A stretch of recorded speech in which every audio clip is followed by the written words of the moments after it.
Andreas e Costas Manduzas gerem um negócio familiar.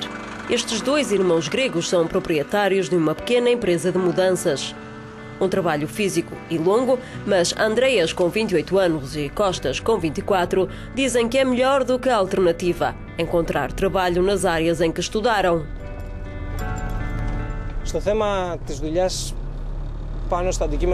No que diz respeito ao trabalho e aos estudos que fizemos, não procuramos muito, porque sabemos que os salários são baixos, e foi assim que começamos a trabalhar com um caminhão.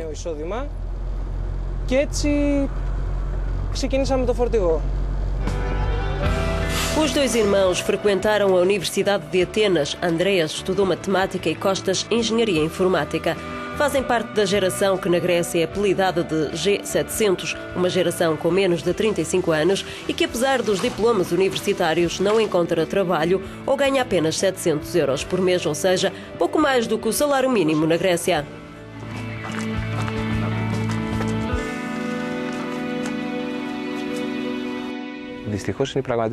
É a realidade, infelizmente, mas o que mais me enerva é que esta geração não ergueu a cabeça para protestar. Devíamos protestar, pois estamos a pagar os erros dos nossos pais. Infelizmente foram eles que nos colocaram nesta situação e somos nós que pagamos. Pagar a dívida grega é a principal preocupação dos 11 milhões de cidadãos, em especial da jovem geração. Vassilis Alevizatos é o autor do blog G700. Tem um diploma em Direito, mas não conseguiu encontrar trabalho. Aponta o dedo ao que chama de injustiça intergeracional, uma dívida pública de 300 mil milhões de euros que a sua geração terá de pagar. É como se uma geração se tivesse apoderado dos nossos cartões de crédito, tivesse atingido o limite e nos deixasse a conta para pagar. Os nossos pais são da geração Baby Boom, mas se nada mudar acabarão por ser da Baby Predador. Em dezembro de 2008, a jovem geração grega deu o alarme com uma vaga de contestação social. Houve violentos protestos após a morte de um jovem abatido por dois polícias. Os protestos alastraram rapidamente a todo o país. A início eram contra a brutalidade policial, mas acabaram por ser o sinal da frustração e do descontentamento face a um sistema injusto, corrupto e incompetente.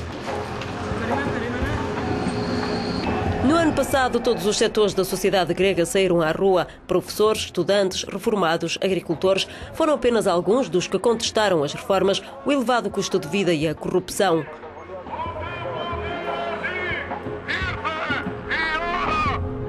As manifestações puseram em evidência a impopularidade do governo conservador do então primeiro-ministro Kostas Karamanlis. Era acusado de não ter saneado a função pública nem modernizado o país. Além disso, o executivo ficou manchado por vários escândalos de corrupção e Karamanlis acabou por perder as eleições de outubro. Ganhou a oposição. Jorge Papandreou assumiu a liderança do país, mas a missão é difícil. O socialista prometeu ao país e a Bruxelas que iria reduzir a dívida pública de 300 mil milhões de euros, que representa 12,7% do PIB, um valor muito superior aos 3% fixados pelo Pacto de Estabilidade para a zona euro.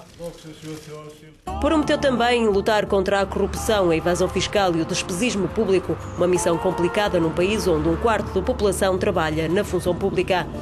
E terá as mesmas dificuldades face à evasão fiscal. Num país de belas casas e luxuosos iates, menos de 5 mil pessoas declaram rendimentos anuais superiores a 100 mil euros. Para piorar o cenário, em dezembro, a organização Transparency International colocou a Grécia no 71º lugar dos 180 países mais corruptos. Na União Europeia, a lista é liderada pela Grécia, Bulgária e Roménia.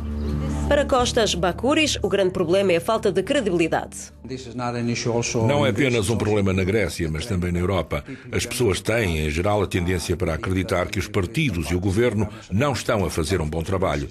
Claro que na Grécia é pior. Por exemplo, mais de 85% das pessoas duvida da credibilidade dos partidos. É um grande problema. Apesar da má classificação, Bakuris diz que é um passo positivo o facto de a oposição ter prometido apoiar o plano de austeridade do governo, mas alguns sindicatos gregos contestam e ameaçam com mais protestos. O setor imobiliário grego é um dos mais atingidos pela crise. Este líder sindicalista afirma que 40% dos trabalhadores legais está no desemprego e pergunta o que irá acontecer quando terminarem as ajudas sociais que não superam os 400 euros mensais.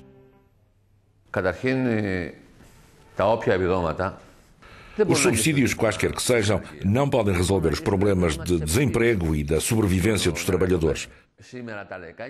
As famílias estão sobreendividadas através de cartões de crédito ou outros produtos. Além disso, há cerca de 350 a 400 mil apartamentos por vender na Grécia. Haverá, por isso, problemas em relançar a construção, mesmo em caso de retoma da economia.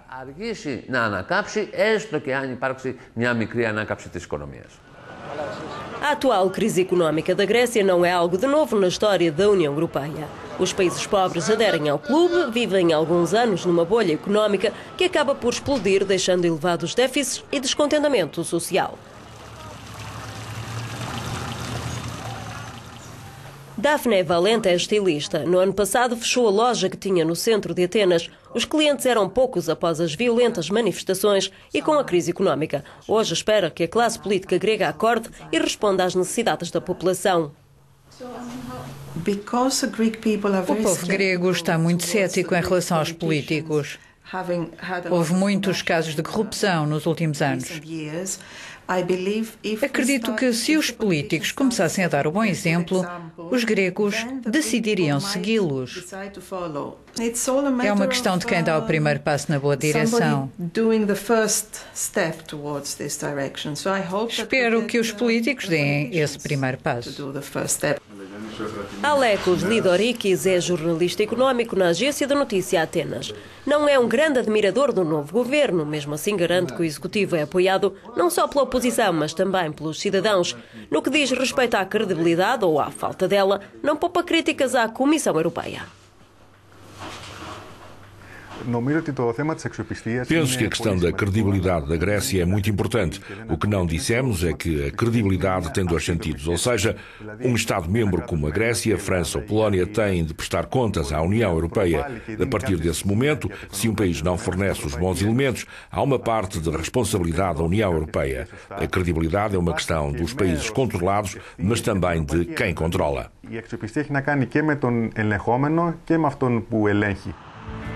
A 11 de fevereiro, a credibilidade vai ser testada numa cimeira em Bruxelas. Um teste não só para a Grécia, mas para toda a zona euro, que é chamada a ver-se ao espelho e a refletir sobre a sua própria credibilidade económica.